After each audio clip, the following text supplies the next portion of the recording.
옛날에 한 왕이 사람들이 많이 다니던 길가에 큰 바위를 몰래 두었습니다. 그리고는 그 길가 옆에 숨어서 누가 그 바위를 치우는지 바라보고 있었습니다. 조금 지나자 아주 돈이 많이 있는 상인들과 권력이 많은 관리들이 길 위를 지나갔지만은 그 바위를 치우지 않고 그 바위 옆으로 비켜서 지나갔습니다.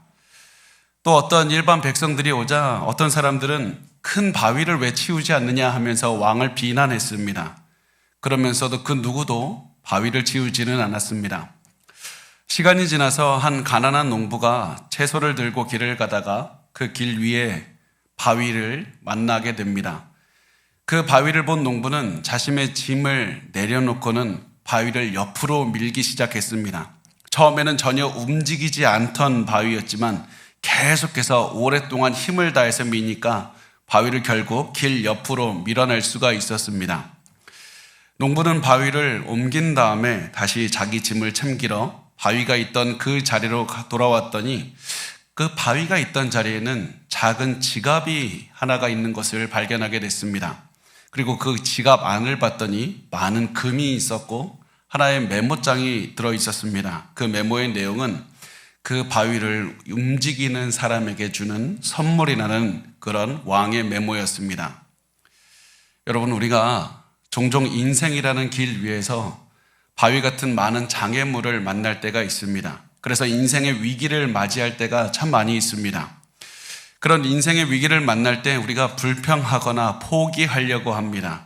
왜 자꾸 나에게 이런 어려운 일이 생기는가? 그런 마음으로 굉장히 힘들어하는 것이 솔직한 우리의 모습일 겁니다. 그러나 우리가 반드시 기억해야 됩니다. 위기는 기회입니다. 우리는 인생의 위기를 만날 때마다 그 위기, 그 장애물이 우리의 삶을 변할 수 있는 기회라는 사실을 기억해야만 됩니다. 그렇다면 하나님께서 우리에게 위기를 통해서 주시는 선물이 무엇입니까? 위기를 통해서 우리에게 주시는 기회가 무엇입니까? 도대체 내 인생에서 이렇게나 많은 장애물이 있고 위기가 있는데 도대체 하나님은 무슨 선물을 나에게 주셨다는 말씀입니까?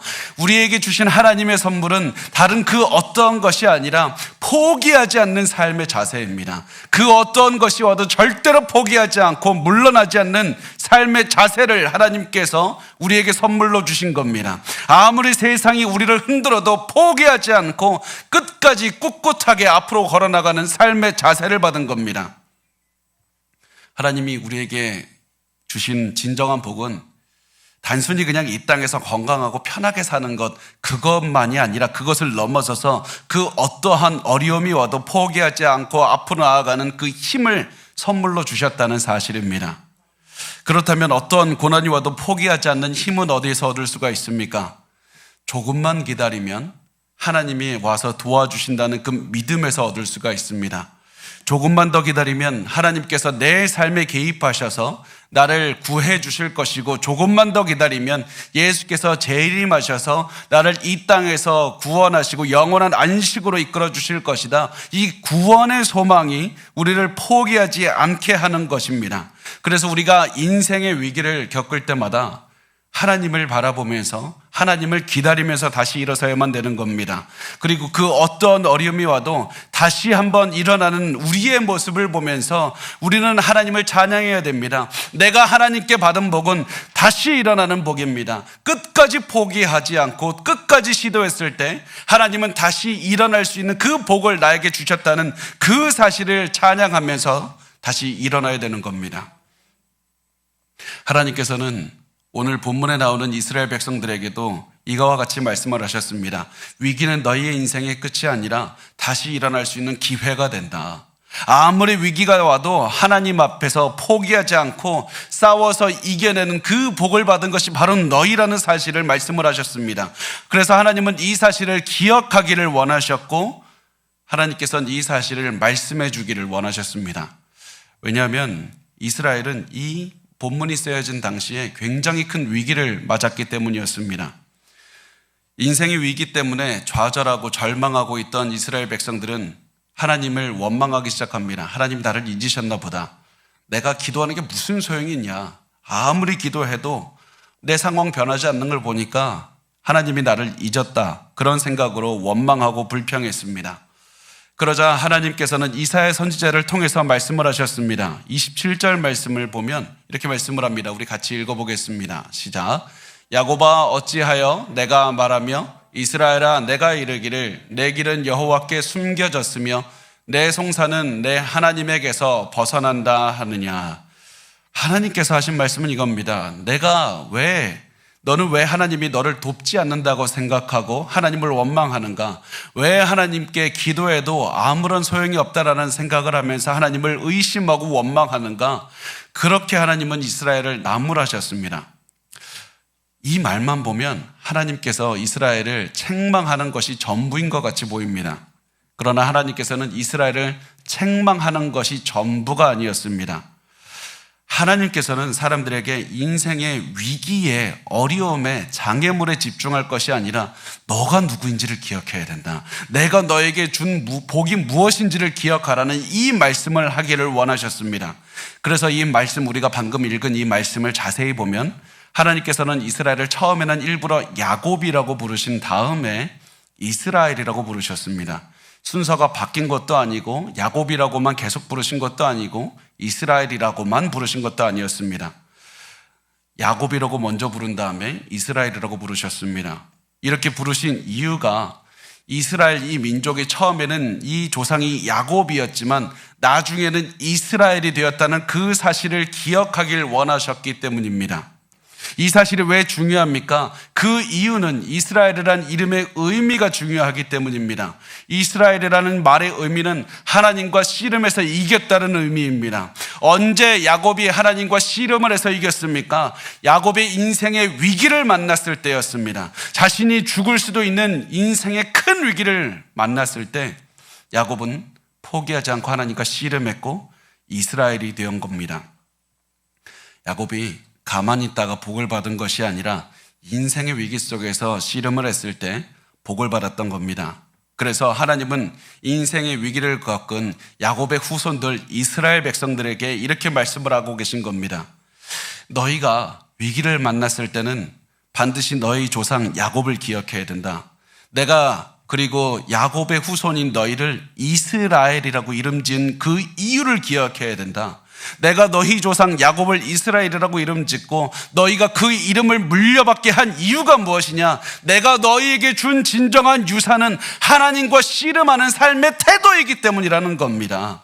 내가 너희에게 야곱을 통해서 물려준 유산은 위기 중에 씨름하는 그 삶의 태도이다. 위기 중에서도 절대로 포기하지 않고 하나님을 믿고 하나님께 기도하고 하나님의 뜻을 행하는 그것이 바로 삶의 태도를 주신 것이 바로 하나님의 진정한 유산이라는 겁니다. 이렇게 살 때 하나님께서 이스라엘이 끝까지 포기하지 않고 씨름할 때 하나님께서 복을 주셨고 문제를 이겨낼 수 있는 힘을 주시는 것이다. 이것을 말씀을 하셨던 겁니다. 그래서 이것이 바로 이스라엘 자손들이 받았던 유산이었고 이것이 바로 우리 영적인 이스라엘인 그리스도인들이 받은 유산이라는 사실입니다. 하나님께서 우리를 부르셨을 때 하나님께서는 우리에게 위기가 없을 것이라고 말씀하지 않았습니다. 하나님께서는 우리에게 주신 말씀이 무엇입니까? 우리 인생에 아무리 많은 위기가 와도 소망이 있는 것이다. 그 이유는 우리가 받은 믿음의 유산 때문이라는 겁니다. 아무리 고난이 와도 고난 중에 포기하지 않고 또다시 기도하고 또다시 선을 행하는 유산을 받았고 우리가 그 유산을 받은 채로 또 삶을 살아갈 때 하나님께서 복을 주시고 하나님께서 힘을 주셔서 모든 어려움을 넘어가게 하신다. 이 사실을 하나님께서 말씀을 하는 겁니다. 그래서 우리가 이 한 가지 사실 여러분 절대로 잊지 않으시길 바랍니다. 우리가 하나님께 받은 진정한 복, 하나님께서 주신 너무나도 많은 복 중에서도 굉장히 중요한 복은 위기 중에서도 하나님을 믿고 끝까지 포기하지 않고 씨름하는 복입니다. 그래서 이사야 선지자는 이스라엘 백성들에게 단지 힘내라고 말하진 않았습니다. 힘내면 긍정적으로 생각하면 모든 것이 좋아질 것이라고 말하지 않았습니다. 이사야는 위기 중에 씨름하면 승리를 주신다고 약속하신 그 하나님을 기억하라. 하나님을 기억하라고 말씀을 하셨습니다. 너희에게 복을 주신다고 약속하신 하나님은 도대체 어떤 분이신가? 그 하나님에 대해서 이렇게 말을 합니다. 이사야서 40장 28절 말씀을 우리 같이 읽겠습니다. 시작. 너는 알지 못하였느냐? 듣지 못하였느냐? 영원하신 하나님 여호와 땅끝까지 창조하신 이는 피곤하지 않으시며 곤비하지 않으시며 명철이 한이 없으시며. 이 말씀을 통해서 이렇게 말합니다. 하나님은 영원하신 분이고 모든 것을 창조하신 분이고 항상 쉬지 않고 일하시는 분이고 지혜가 끝이 없으신 분이다. 이것을 통해서 너희는 하나님을 의심할 필요가 없다. 하나님은 태초 전부터 너를 사랑하셨고 지금도 변함없이 너를 사랑하시고 너가 헤아리는 것 이상으로 너를 인도하고 계시며 온 세상을 이끌어가고 계신다. 그분은 우리의 생각을 뛰어넘어서 일하는 그 위대하신 분이다. 하나님에 대해서 이사야가 이렇게 강조하고 설명하는 이유가 무엇입니까? 그 이유는 지금 너희가 좌절하고 있는 이유가 무엇이냐? 그것은 하나님에 대한 믿음을 잃어버렸기 때문이다. 그 사실을 지적하고 있는 겁니다. 이 위대하신 하나님, 너희가 이미 알고 있지 않는가? 그 위대하신 하나님에 대해서 믿음이 약해졌기 때문에 너희가 무너진 것이고 너희가 포기하고 있는 것이다. 그래서 지금 너희에게 필요한 것은 지금 당장의 상황이 좋아지는 것이 아니라 하나님에 대한 믿음을 회복하는 것이고 또 하나님에 대한 믿음으로 살아내는 것이라는 그 사실을 말씀을 하고 있습니다. 그래서 하나님은 이렇게 말씀을 합니다. 40장 29절 말씀에 보면 피곤한 자에게는 능력을 주시며 무능한 자에게는 힘을 더하시나니. 하나님께서는 피곤한 자에게는 능력을 주시고 힘이 없는 자에게는 힘을 더하신다고 말씀을 합니다. 여기서 우리가 주목할 말은 피곤한 자라는 그 말입니다. 피곤한 자라는 말이 굉장히 중요합니다. 왜냐하면 오늘 말씀에서 반복해서 강조해서 설명하는 부분이 피곤하고 지친다는 부분이기 때문입니다. 이사야서 40장 28절에서 31절까지의 말씀을 한번 보면 계속해서 강조합니다. 하나님께서는 피곤하지 않으시고 지치지 않으시는 분이고 또 그래서 피곤한 자에게 힘을 주시는 분이고 소년이라도 피곤하고 곤비하지만 하나님께서는 그 어떤 사람에게도 하나님을 믿는 자에게는 피곤하지 않는 힘을 주신다. 피곤하는 것이 계속해서 강조해서 말씀을 하고 있습니다. 왜 오늘 본문이 자꾸 피곤하고 지친 것을 말씀을 합니까? 하나님께서 피곤하고 지친 사람들에게 새 힘을 주신다는 이 말씀을 강조하는 이유가 무엇입니까?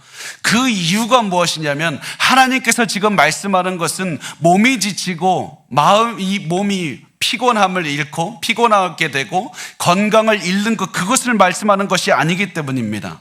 하나님이 말씀하시는 피곤은 몸이 지친 것이 아니라 믿음이 약해진 것이고 영적으로 지친 것이고 마음이 약해진 것이기 때문입니다. 그래서 하나님께서 주시는 복은 믿음을 가지고 끝까지 포기하지 않고 끝까지 씨름하는 민족에게 주시는 복이다. 하나님께서는 그 끝까지 씨름하는 민족에게 반드시 포기하지 않고 지치지 않고 모든 것을 이겨낼 수 있는 건강의 힘을 주신다. 그것을 말씀을 하고 있는 겁니다. 하나님께서 계속해서 이렇게 말씀을 하신 이유는 이스라엘 사람들이 지쳤기 때문이고 이스라엘 사람들이 지쳤던 이유는 하나님에 대한 믿음을 잃었기 때문이고 하나님과 씨름하지 않고 있었기 때문에 그 모든 일이 벌어졌다는 사실을 지적하고 계신 겁니다. 그들이 포기하지 않고 씨름하지 않고 이스라엘이라는 그 사실을 잊어버렸기 때문에 이 사람들이 살 힘을 잃었던 것이고 용기를 잃었던 것이었습니다. 믿음을 잃었기 때문에 이 사람들 그만두고 싶었습니다. 그래서 하나님은 너희 문제는 인생의 장애물 위기가 찾아온 것이 아니라 너희가 이스라엘이라는 그 사실을 잃어버렸기 때문이다. 너희가 하나님을 믿고 끝까지 근성을 가지고 씨름할 때 용기를 얻을 수 있고 살아갈 수 있는 힘을 얻을 수 있는 것이라는 사실을 말씀을 합니다. 그래서 하나님께서는 이렇게 말씀을 합니다. 하나님은 하나님을 믿는 사람들, 그 사람들에게 힘을 주시는 분이다. 매일 새롭게 하시는 능력을 주시는 분이 바로 하나님이시다. 그래서 하나님께서는 이렇게 말씀을 합니다. 이사야서 40장 30절에서 31절 말씀을 우리 같이 읽겠습니다. 시작.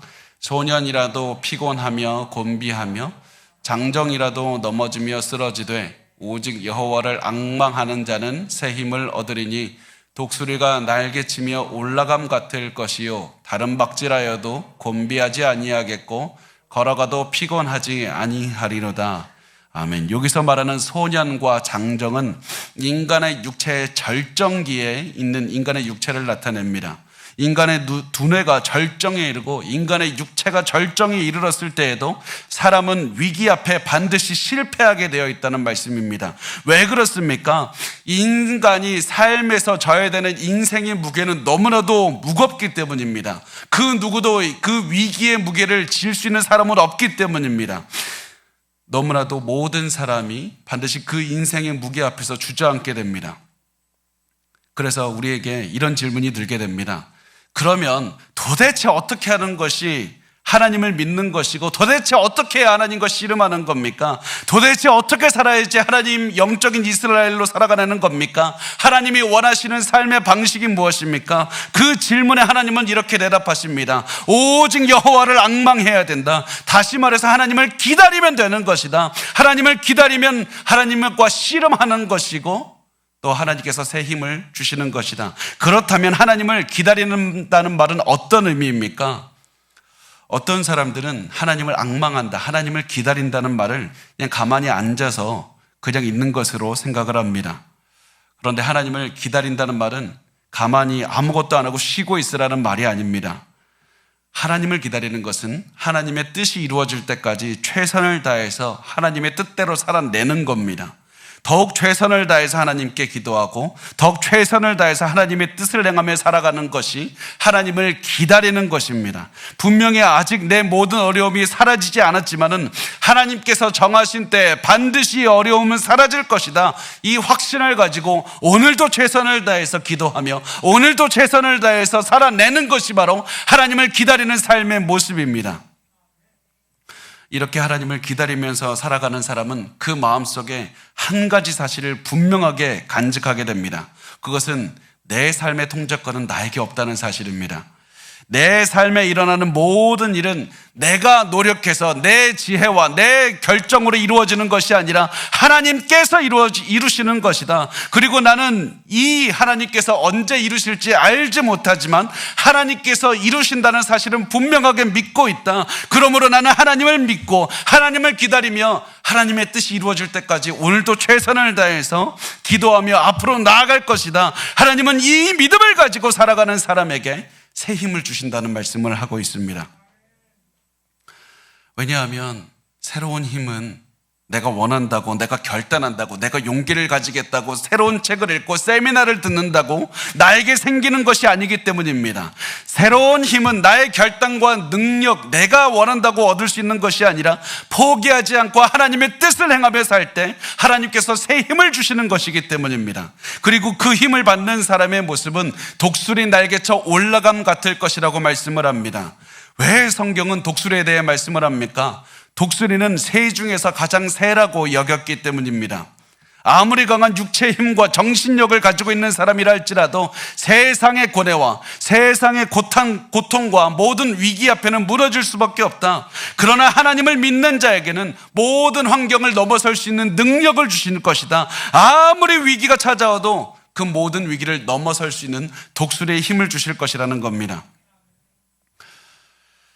그래서 하나님의 능력으로 모든 삶의 문제를 이겨낼 수 있을 뿐만 아니라 그 모든 위기를 넘어서서 성장하게 될 것이라는 겁니다. 우리 절대로 오해하시면 안 됩니다. 하나님은 하나님 믿으면 평생 편하게 문제없이 살 것이라고 약속한 적이 없습니다. 하나님께서는 그런 약속을 한 적은 없지만 하나님은 하나님을 믿고 의지하면 그 어떤 문제가 찾아와도 이겨낼 수 있는 힘을 주신다고는 약속하셨습니다.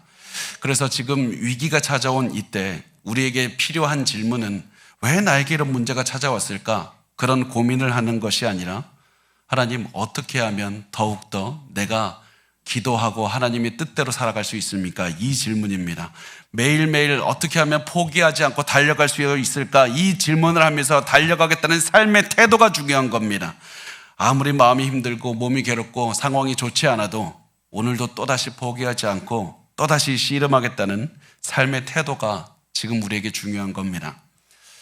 여러분, 오늘 말씀을 준비하면서 꼭 여러분 부모님들이 되시는 우리 성도분들께 드리고 싶은 말씀이 있었습니다.